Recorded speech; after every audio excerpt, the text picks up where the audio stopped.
Babak baru kasus pembunuhan ibu dan anak di Subang. Diketahui, kedua korban ditemukan tewas di kediamannya Kampung Cisoti, Desa Kecamatan Jalan Cagak, Kabupaten Subang, Jawa Barat pada Rabu, 18 Agustus 2021. Ibu dan anak itu ditemukan di dalam bagasi Alphard yang terparkir di perkarangan rumah. Hingga kini pelaku pembunuhan tersebut masih misteri. Terbaru, polisi merilis sketsa wajah diduga pelaku pembunuhan ibu dan anak itu. Namun, polisi belum menyebutkan sosok di sketsa tersebut.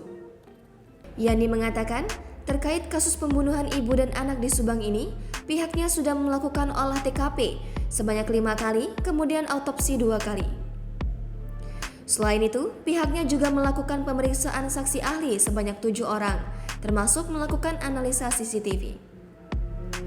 Dikatakan Yani, kasus Subang ini tingkat kesulitannya sangat tinggi dan hingga saat ini penyidik belum mendapatkan 2 alat bukti untuk perkara ini. Peristiwa kasus Subang adalah perampasan nyawa ibu dan anak di Subang, Jawa Barat. Dalam peristiwa ini, Tuti Suhartini, 55 tahun dan anaknya Amalia Mustika Ratu, 23 tahun menjadi korban. Keduanya ditemukan meninggal dunia di bagasi mobil Alphard. Pelaku kasus pembunuhan ibu dan anak di Kabupaten Subang hingga saat ini masih belum terungkap. Peristiwa yang terjadi pada Agustus 2021 itu masih dalam penyelidikan oleh Direktorat Reserse Kriminal Umum Polda Jabar. Kapolda Jabar, Irjen Pol Suntana mengatakan, dalam mengungkapkan satu perkara tidak selalu cepat. Sementara untuk peristiwa di Subang, ia menargetkan secepatnya terungkap di awal tahun 2022. Kejutan terjadi dalam kasus Subang. Yoris kini tak lagi bersama pengacara yang dulu. Ia memilih bergabung dengan pihak ayahnya, Yosef.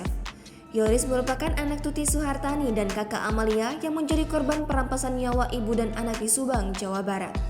Sebelumnya, kedua pihak ini sempat saling tuduh terkait kasus Subang yang terjadi tanggal 18 Agustus 2021. Yoris mengatakan hubungan ia bersama Yosef sudah terlalu jauh dan renggang. Ia mengaku ada kesalahan semenjak berpisah di awal kasus terjadi. Menurut ia, dengan bergabungnya Yoris bersama Yosef tidak ada kesalahannya. Pasalnya, keduanya pun tetap menginginkan yang terbaik dan tentunya satu misi guna kasus tersebut dapat cepat terungkap. Sementara itu, dengan bergabungnya Yoris bersama dengan Yosef menjadi salah satu polemik di masyarakat. Terlebih saat ini Yoris sudah meninggal saksi kunci sekaligus partner dalam proses penyelidikan maupun penyidikan.